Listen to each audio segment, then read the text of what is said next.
مردم شهر بهوشی، مردم شهر بهوشی.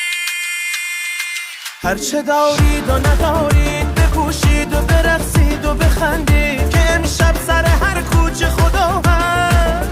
روی دیوار دل خود بنویسید خدا هست. نه یک بار و نه 10 بار که 100 بار به ایمان و تواضع بنویسید خدا هست. خدا هست و خدا هست و خدا هست. خدا هست و خدا هست